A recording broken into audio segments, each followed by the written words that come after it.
అందరికీ నమస్తే. ఇయాల మంచి మంచి ముచ్చట్లు మంచిగానే ఉన్నాయుల్లా. హెడ్లైన్ చూస్తే వార్తలకు పోదాం గాని జర సబ్స్క్రైబ్ చేసుకునుడు మర్చిపోకురుల్లా.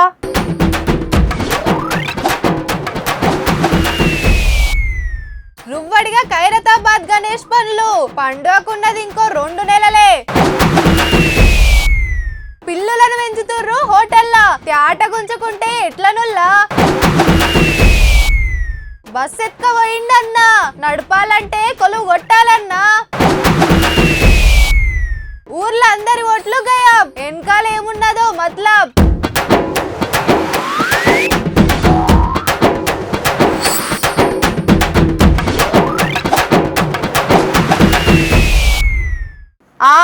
పండగకంతా తయారైతుండొచ్చురు. చెప్పనే బోనాల జాతర చాలుగా పోతుంది. నెల రోజులల్లా మా సంబురంగా చేస్తారు. గోల్కొండ జగదాంబిక అమ్మవారికి తొలి బోనం ఎక్కించుడుతోనే చాలే లాల్ దర్వాజా సింహవాహిని అమ్మవారికి బోనాలను సమర్పించుడుతోని ఒడుస్తుంది. దానికి ఇంకా చాలా టైం ఉన్నది. ఇక ఈ సంబురాలు అయినాక ఎమ్మటే గణేష్ పండుగ చాలైతుంది. అన్నట్టింతకు ఖైరతాబాద్ బడా గణేష్ పనులు ఎందాక వచ్చినాయో అరుచుకుందామని మా రిపోర్టర్ సీతారామన్న పోయిండు. ఇక ఎట్లా నడుస్తున్నాయి, వాళ్ళు ఏమంటుర్రో మీరే చూడుర్రిగా. అన్న నువ్వు గానీ చెప్పండి అన్న. మరి ఇక్కడ ఇప్పటి నుంచి అంటే ఇంకా ఎన్ని రోజులు టైం పడుతుంది ఇక్కడ మనం మండపం తయారు చేయడానికి? ఇంకా ఈసారి హైట్ పెరిగే ఛాన్స్ ఉందా లేకుంటే తగ్గే ఛాన్స్ ఉందా? చూడండి, ఈ ఖైరతాబాద్ వినాయకుడు ఈ సంవత్సరము పంచముఖ సంకటహార వినాయకునిగా దర్శనమిపోతా ఉన్నాడు.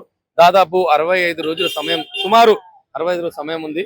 బట్ ఇన్ టైంలో వినాయకుని కంప్లీట్ చేస్తామని మేము తెలియజేస్తా ఉన్నాము. ఎందుకంటే ఆల్రెడీ వెల్డర్స్, అదేవిధంగా మీరు కార్పెంటర్స్ ఫుల్ ప్లేజ్ గా వర్క్ చేస్తా ఉన్నారు. మనం ఒక 4-5 రోజుల్లో డే అండ్ నైట్ కూడా వర్క్ చేసి ఇన్ టైంలో కంప్లీట్ చేయాలని మేము ఆలోచిస్తున్నాము. ఈ సంవత్సరం థీమ్ వచ్చి పంచముఖ సంకటహార వినాయకుని తయారు చేయబోతాను. చూడండి, ఒకవైపు మీరు చూసినట్లయితే మన ఒక జ్యోతిర్లింగం పెట్టినాము, మన గుజరాత్ వెళ్తున్నటువంటి సోమేశ్వరం. అదేవిధంగా ఇంకోవైపు కాళికమాత, మన కింద శివుడు ఆ విగ్రహం అనేది చేస్తా ఉన్నాము. 5 సర్పాలు, భగవంతుని 5 ముఖాలు, మరి అదేవిధంగా 8 హస్తాలతో శిల్పి రాజేందర్ గారు అండర్లో రెడీ చేయడం జరుగుతుంది అన్నమాట. దాని తర్వాత సందీప్ రాజ్ గారు మొత్తం ఆయన లీడ్ చేస్తా ఉన్నారు. వినాయకుని స్టార్ట్ చేసింది స్వర్గీయ శంకరయ్య గారు, మీరు ఫోటోలో చూడొచ్చు, ఆయన స్టార్ట్ చేశారు. దాని తర్వాత ఆయన స్వాతంత్ర సమరం అయిన తర్వాత సోదరుడు సింగరి నరసింహ గారు, ఆయన సోదరుడు మా నాన్నగారు సింగరి సుదర్శన్ గారు, మళ్ళీ గణేష్ ఉత్సవ కమిటీ అధ్యక్షుడు దానం నాగేందర్ గారు, విష్ణు వర్ధన్ రెడ్డి గారు, చింతల రామచంద్ర రెడ్డి గారు, విజయారెడ్డి గారు, మళ్ళీ సెంట్రల్ మినిస్టర్ కిషన్ రెడ్డి గారు. అంతకుముందు జనార్దన్ గారు మోరల్ సపోర్ట్ ఉంటే ఇప్పుడు అందరూ అందరూ సపోర్ట్ చేస్తారు. ఇంతకుముందు టీఆర్ఎస్ ప్రభుత్వం ఉన్నప్పుడు మాకు శ్రీ తలసాని శ్రీనివాస్ యాదవ్ గారు అన్ని రకాలుగా సపోర్ట్ చేస్తుంది. అప్పుడు కూడా గణేష్ ఉత్సవ కమిటీ అధ్యక్షుడు దానం నాగేందర్ గారు, ఇట్లా అందరూ సపోర్ట్ చేయడం వల్ల ఈ వినాయక ఉత్సవాలు ఘనంగా జరుగుతూ ఉన్నాయి. ఇది భక్తుల వినాయకుడు, భక్తులు ఇచ్చే విరాళాలతో ఇంత పెద్ద ఉత్సవాలు ఘనంగా జరుగుతూ ఉన్నాయి. సుమారు 69 అడుగుల భారీ వినాయకుడు తయారు చేయబోతా ఉన్నాము. ఈకో ఫ్రెండ్లీ వినాయకుడు అన్నమాట. దీనిలో ఎటువంటి పిఓపి విగ్రహాలు కలపకుండా మనము మట్టితోనే చేస్తాము. వరి గడ్డి, వరి పొట్టు అవన్నీ కలిపి రా మెటీరియల్ కలిపి చేయడం వల్ల విగ్రహం అనేది చాలా స్ట్రాంగ్ అవుతుంది. ఇంకోటి ఏంటంటే వినాయకుని తీసుకుపోయేటప్పుడు భారీ వర్షం పడ్డా కానీ వినాయకుని విగ్రహానికి ఎటువంటి డ్యామేజ్ కలవకుండా వెళ్ళే విధంగా మేము రెడీ చేస్తా ఉన్నాం. విగ్రహం ఆర్డర్ కాదండి, నార్మల్లీ ప్రతి విగ్రహం ధూళిపేట పోయి ఆర్డర్ ఇస్తారు. ఖైరతాబాద్ వినాయకుడు 72వ సంవత్సరం మనం వినాయకుని నమూనా మీకు చూపించి ఆ నమూనా విధంగా మనం రెడీ చేస్తాం. దానికోసం ఇవన్నీ మరి పనులు టైం చేస్తారు. టైం ఎప్పుడు 100 రోజుల సమయం కావాలి, కానీ ఈ సంవత్సరం 68 రోజుల సమయం ఉండే, ఈ రోజుకి 65 రోజుల సమయం సుమారు ఉంటుంది. ఇన్ టైంలో మేము వినాయకుని రెడీ చేస్తాం. నేను గణేష్ ఉత్సవ కమిటీ చైర్మన్ అండి. ఇంతకుముందు శంకర గారు చేశారు. శంకర గారి తర్వాత ఆయన సోదరుడు సుదర్శన్ గారు, మా నాన్నగారు తర్వాత సందీప్ రాజ్ గారు చూస్తారు. బట్ ఆయన కన్వీనర్, ఆయన అన్ని పనులు చూస్తారు. బట్ నేను మాత్రము చైర్మన్, నేనే అన్ని వర్క్లు మొత్తం స్టార్టింగ్ నుంచి వినాయకుని అయిపోయి నవరాత్రి వరకు నేనే చూస్తూ ఉంటాను. అయితే ఇప్పుడు గణేష్ ఉత్సవ కమిటీ చైర్మన్ గారు కూడా అయితే ఇప్పటి నుంచి ఒక దాదాపు 65 రోజుల పాటు ఇంకా సమయం ఉంది. అయినా కానీ టైం సరిపోవాలంటే పనులు అనేది వేగంగా సాగాలి. కాబట్టి ఇక్కడైతే మనకు పంచముఖ గణపతిని ఇక్కడ మన ప్రజల్లోకి తీసుకురావాలంటే ఇప్పటి నుంచి పనులు స్టార్ట్ చేయాలని చెప్పేసి చైర్మన్ గారు కూడా అంటున్నారు. ఒకసారి మనం ఇక్కడ చూసినాం కదా, మరి ఏదైతే గణేష్ ఉత్సవ కమిటీ అనేది ఇక్కడ ఖైరతాబాద్ అనగానే ఎంతో భక్తులు వేల సంఖ్యలో అయితే ఇక్కడ వచ్చి చూస్తారు. కాబట్టి దీనికి ప్రత్యేకత ఎక్కువ ఉంది అని చెప్పేసి ఇక్కడ చైర్మన్ గారు కూడా అంటారు. చూస్తుండే వేద టీవీ, కెమెరా పర్సన్ నరసింహతో నేను సీతారాం. ఇప్పుడు ఇళ్ళల్లో చాలా మంది కుక్కలను పెంచుకుంటారు, ఇంకొందరు పిల్లులను సాదుకుంటారు. జీవాల మీద పాయరంగా ఉన్నోళ్ళు ఉడతలు, పావురాలు, రామశిల్కలు, కుందేళ్ళు పెంచుకుంటా అంటారు. పనుల మీద తిరిగి తిరిగి ఆస్ట్రగొని ఇంటికొస్తే జీవాలను చూడంగానే జరంత పానం నిమ్మలమైతుంటది. ఆటితోని జరసేపు ఆడుకొని ఇంతంతటికి తినబెట్టి అన్నం తిని పడుకుంటారు. అట్లనే ఓ తానసూత జీవాలను పెంచుతుర్రుల్లా కాకుంటే ఎక్కడనేదే అసలు ముచ్చట. 1 2 3 4 పిల్లులున్నాయి ఇంట్లో కాదు, సాదుతున్నది ఇంటోనర్ కాదు. హైదరాబాద్ కుక్కెట్పల్లిలా గీ రెస్టారెంట్ వాళ్ళు వంటర్ల పిల్లుల మందనే సాదుతున్నారు. ఇంతల్లే హోటల్ ఎట్లెట్లా నడుపుతుర్రో చూద్దామని ఫుడ్ సేఫ్టీ ఆఫీసర్లు చెకింగ్ కు వచ్చే వరకు ఏమున్నది రారి సార్ రారి అని పిల్లులే వెల్కమ్ చెప్పినాయట. మళ్ళా హోటల్ ఏడ చూసినా ఈగల మోతే. ఇగేముంది హోటల్ తేటగా చేసేదాకా తెరవద్దని ఆర్డర్ వేసిర్రు ఆఫీసర్లు. కిచెన్ లో అటు నుంచి ఇటు నుంచి అటు మైదానంలో కదా తిరిగినట్టు తిరుగుతున్నాయి. పో ఎన్ని వంటలలో మూతి పెట్టినాయో ఇంకేమన్నా చేసినాయో ఎవరికెరక. గా పిల్లులను వెంచుడేందని హోటల్ సీజ్ చేసి పడేసి అన్ని సగబెట్టినాకనే తెరవాలి, అప్పటిదాకా మూసేయరని ఆర్డర్ వేసిరట ఆఫీసర్లు. కానీ జీవులను ఇంట్లో పెంచుకుంటే సింగారం, అదే హోటల్లో పెంచితే ఓ కారమేనాయే. ఈడంటే పిల్లులున్నాయి గాని కొన్ని హోటళ్లల్లా పంది, కుక్కలు, సిందెల్కలు కూడా ఉంటాయి. జరా ఆటి సంగతి సుత అరుసుకోర్రి సార్లు. ఇప్పుడు మనకు ఐస్ క్రీమ్ తినాలనిపించింది, లేదంటే బిర్యానీ తినాలనిపించింది, కానీ జేబులో పైసలు లేవు. ఏం చేస్తాం? దోస్తుల తాన్నో ఇంటోళ్ళ తాన్నో తీసుకొని పోతాం. అట్లనే సినిమాకు పోవాలనిపించినా, ఆఖరికి అన్నలకు మందు తాగాలనిపించినా ఎవరితానన్నా బదులు తీసుకొని అప్పటి మందం వెళ్ళ తీసుకుంటారు. అంతే కదా. అట్లనే ఓ తానో ఓ గన్నకు ఓ గమ్మతి కోరిక పుట్టింది. కానీ అటెన్కి ఏమైందన్నదే అసలు ముచ్చట. ఇదెక్కడి కదరో, బస్సు ఇటు ముంగటికొచ్చింది కాదు, అటు వెనకకు పోయింది కాదు. ఆడిదాన్ని ముంగటికి వెనకకు పోతుందేంది అంటుర్రా. నడుపుతున్నది బస్సు డ్రైవర్ కాదు మరి, ట్రాక్టర్ డ్రైవర్. చెల్ అట్లెట్లొప్ప చెప్తారు. గా ట్రాక్టర్ నడిపేట ఆయనను తీసుకొచ్చి డ్యూటీలో పెట్టుకుంటారా అని గరానికి వచ్చారు. ఎవ్వరు కొలులకు తీసుకోలే. జనగామ బస్ స్టాండ్ కాడ బస్సు పెట్టుంటే తాళం ఉన్నది కదా అని ఆయనే చాలు చేసిండు. మొదలో రౌండ్ బస్ స్టాండ్ చుట్టూ తిప్పి అటెనక సూర్యాపేట రూట్ లా దంచుకుపోయిండు బస్సును. 21 కిలోమీటర్ల దూరం పోయినాక సింగరాజుపల్లి టోల్ ప్లాజా కాడ అలవాటు లేని పానమాయే. Toll gate దిమ్మకు గుద్దిండట. ఏం నడుపుతున్నావు గిదేనా బస్సు నడిపే తారీఖ అని టోల్ గేట్ల పనిచేసేటోళ్ళు 4 జోపిర్రట. తీత్తన్నన్నా అని బస్సు వెనకకు దియబోతుంటే రివర్స్ దియొస్తలేదు. ఇదేదో కదే ఉన్నదని అనుమానానికి వచ్చి పోలీసులకు ఫోన్ కొడితే వాళ్ళు వచ్చేసుకుంటే అసలు ముచ్చట చెప్పిండన్న. బస్సు ఎందుకు ఎత్తుకొచ్చినావంటే తీసుకురాలే, బస్సు నడపాలని నాకు మస్తు కాయిష్, గందుకే తీసుకొచ్చినా అనుకొచ్చిండంట. తాళం ఉన్నది కదా అని చెప్పక చేయక బస్సు వేసుకొని వస్తే దొంగతనమే అంటారే అన్న. అంటే ఆయనత తాళం తీసి ఉన్నది కదా అని ఇంట్లోకి జొరబడి బంగారం పైకం ఊడ్చుకొని నాకు బంగారం పైకం అంటే మస్తు కాయిష్ అంటవా ఏంది? జర గట్టిగా అరుసుకోరి సార్లు. ఇప్పుడు మీకు సినిమా కథ చెప్తానుల్లా. అనగనగా ఓ ఊరుంటది. ఆ ఊర్లో ఓ పిల్లగాడు, ఇంకో ఊర్లో ఓ అమ్మాయి ఉంటది. ఆ పిల్లంటే ఈ పిల్లగానికి మస్తు కాయిషు. ఆమెను లవ్ ఆడతాడు కూడా. ముచ్చట అమ్మాయి ఇంట్లో తెలుసో లేదంటే పెళ్ళిడికొచ్చిందనో ఏరే పిల్లగానితోని లగ్గం కుదుర్చుకుంటారు. పిల్లగాడు ఓకే అనుకుని లగ్గం కోటు సుత పెట్టుకుంటారు. పత్రికలు కొట్టించి లగ్గం పనుల్లో బిజీగా ఉంటారు. ఇంతలే పిల్లగాడు ఏం చేస్తాడంటే అంతా మేమే చెప్తే ఎట్లా, మీరే చూడుర్రిగా. ఇగో చూసినోళ్ళెవలో చూడనోళ్ళెవలో ఈ పోస్టర్లో ఉన్న అమ్మాయిని నేను మస్తు లవ్ చేసిన, ఆమె సుత నన్ను లవ్ చేసింది. కానీ వాళ్ళ ఇంట్లో ఆమెకి ఇష్టం లేకుండా లగ్గం చేస్తుర్రు. ఇక మీరే న్యాయం చేయాలని ఫోటోలు ఫోన్ నెంబర్లతో పాటు రోడ్లల్లో పోస్టర్లు అంటూ పెట్టిండు ఉత్తముడు. ఇగో గీనే ఆ మోతవారి సిద్దిపేట జిల్లా పెద్దగుండవెల్లిలో ఉంటాడు. పేరు వెంకటేషు. ముచ్చట రాజన్న సిరిసిల్ల జిల్లాలో ఉండే అమ్మాయి ఇంటోళ్లకు తెలిసి ఆయనతో పోలీసులకు కంప్లైంట్ ఇచ్చిర్రు. ఇగేముంది, హీరోకు ఆసరైన దోస్తులను 6గురిని అరెస్ట్ చేసిర్రు పోలీసులు.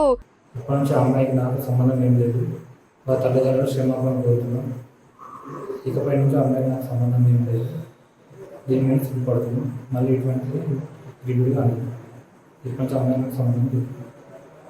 అగనట పోలీసులు మంచిగా మర్యాదలు చేసినట్టున్నారు. ఆమెకు నాకు ఏం లంక లేదు, పెళ్ళెత్తగొట్టాలని గీ ఉపాయం చేసిన అనుకొస్తుండు. నిజంగానే ఇద్దరు లవ్వాడుకుంటే పెద్దలను ఒప్పించుకోవాలి, లగ్గం చేసుకోవాలి. అంతేగాని అమ్మాయి ఇంటోళ్ళ పరువు తీస్తే అదెట్లా ప్రేమ అవుతుందిరా వారి. ఇక అటు ఇంటికాడ అమ్మాయి లగ్గం, ఇటు స్టేషన్ల పిల్లగాని లగ్గం, రెండు సుత ధూమ్ దంగ్ అవుతుండొచ్చు పో. మా బరాబర్ ఏదో ముచ్చట చెప్తారట ఇనురుల్లా. సాయంత్రం న్యూస్ में आपका स्वागत है दोस्तों. అరే ఇంత వింత న్యూస్ నా జిందగీలో చూడలేదు నేను. సత్యవతి శ్రీకాకుళంలో ఉంటది. ఆమె ఆడ నుంచి హైదరాబాద్ వచ్చింది. ఎందుకంటే నాకు తెలియదు. పెంటేష్ అని ఒక ఆయన ఉంటాడు. వాళ్ళ అపార్ట్మెంట్ లో పని మనిషి లెక్క జాయిన్ అయింది. కొన్ని రోజుల తర్వాత పెంటేష్ తో ప్రేమలో పడ్డది. పెంటేష్ కూడా ప్రేమలో పడ్డాడు. అందుకే పెళ్లి చేసుకుంటారు వాళ్ళు.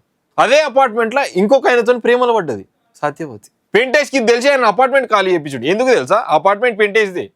పెంటేష్ మధ్యలో వస్తుందని చెప్పేసి ఆయన చంపేసి మియాపూర్ నుంచి మహారాష్ట్ర తీసుకుపోయి ఆయన బాడీ డంప్ చేసిరాడ. మళ్ళీ రిటర్న్ లో ఈమెనే పోలీసు వాళ్ళకి పోయి చెప్పింది, సార్ మా హస్బెండ్ కనిపిస్తలేడు అని. ఎంక్వైరీ చేస్తే వీళ్ళే చంపినని తెలిసింది. ఇక్కడ ట్విస్ట్ ఏంటంటే సత్యవతికి ఆల్రెడీ పెళ్ళయింది, పెంటేష్ కూడా ఆల్రెడీ పెళ్ళయింది. క్రికెట్లో హ్యాట్రిక్ చూసినా, ఫుట్బాల్లో హ్యాట్రిక్ చూసినా, పెళ్లిళ్ళలో హ్యాట్రిక్ కొట్టింది మన సత్యవతి. మతలబ్ కుచ్ భీ బాయ్. పట్నంలా సార్ సర్వే ఎంత రువ్వడిగా అవుతుందో మొన్ననే చూసినాం కదా. మా ఇంటికి ఎవ్వరు రాలేదనొగలు, మాకు ఫారాలు ఇచ్చేటోళ్ళు లేరనొగలు, పక్క వాడకొచ్చిరు గాని మాతానికి రాలేదని ఇంకొకరు, మేమే కమ్యూనిటీ హాల్ కాడికి పోయి తెచ్చుకున్నామని కొందరు, మా లీడర్ ఇంటికాడ ఉంటే పోయి తీసుకొచ్చుకున్నామని ఇంకొందరు, బిఎల్ఓలు ఇళ్లకు పోకుండా ఓ తాన ఊకొని అందరినీ ఆడికి పిలిపించుకొని పనులు సగబెడుతుర్రట. ఇటు తెలంగాణలో ఇట్లా నడుస్తుంటే అటు ఆంధ్రాలో ఎట్లా నడుస్తుందంటే దొంగోట్లు తీసేస్తానికే సర్వే చేస్తున్నామని సర్కార్ సాటింపేస్తే ఆఫీసర్లేమో ఉన్న ఓట్లు సుత పోగొడుతున్నారు. ఒక్కటి కాదు, రెండు కాదు. ఆంధ్ర కడప జిల్లా భోగేపల్లి అనే ఊర్లో ఏం తక్కువ 300 మందికి మీదనే ఓట్లు పోయినాయట. మేం కాదు కానీ అల్లే చెప్తారు ఇనూరిగా. మాకు సంబంధం లేదని ఎంఆర్ఓ వాళ్ళంతా అంటున్నారు. మేము ఏం చేయాలని 4 రోజులు టైం ఉండాలి. ఏదో ఒకటి మీరే చేయాలా. 2002లో నడిచిపోయి ఓట్లు వేసి వస్తాను. వేసి వచ్చాము. మళ్ళీ ఇక్కడ మార్చారు, రాజంపేటలో వేసారు. ఇంతవరకు ఉన్నాయి, ఇప్పుడు లేవంటే ఎటుపోయినాయి. పోపులేసి బాగా మా కోట్లు లేకుంటే అప్పుడు మేము కానవతో లేనట్టే కదా సార్. మీకు అందరికీ నమస్కారం. కలగటేరికి అందరికీ మా ఊరికి మటుకు ఓట్లు కావాలా. మాకు ఏది లేకుండా పోతాయి. ఏమి మేము ఇంత జనము పానంతో ఉంటే ఓట్లు లేకుండా దేనికి పోయినాయి? మా బిడ్డలకు మాకు ఆస్కారం ఉంటుందా? మాకు ఏదన్నా తినేదానికి ఆస్కారం ఉంటుందా? మాకు ఏది ఆస్కారం ఉంటుంది? దేనికి చేసినారు ఈ మాదిర? మేము 3 మాటలు బేకరాపేట ఓట్లు వేసి వచ్చినాము. మేము దేనికి ఓట్లు లేకుండా పోయినాయి. ఇంత జనానికి ఎందుకు తీసేసినారు? ఆ లిస్ట్ ఎన్నేళ్ళైనా ఉన్నారు కదా, ఆ లిస్ట్ ఏమైపోయింది, ఎక్కడైపోయింది? మాకు తెలపాలా. కలెక్టర్కి అందరికీ నమస్కారము. మాకు దయచేసి మాకు ఓట్లు రావాలా స్వామి, ఓట్లు రావాలా.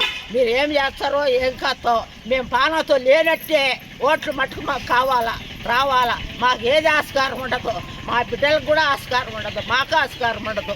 ఏం చేస్తారో మీరందరికీ దయచేసి నమస్కారము.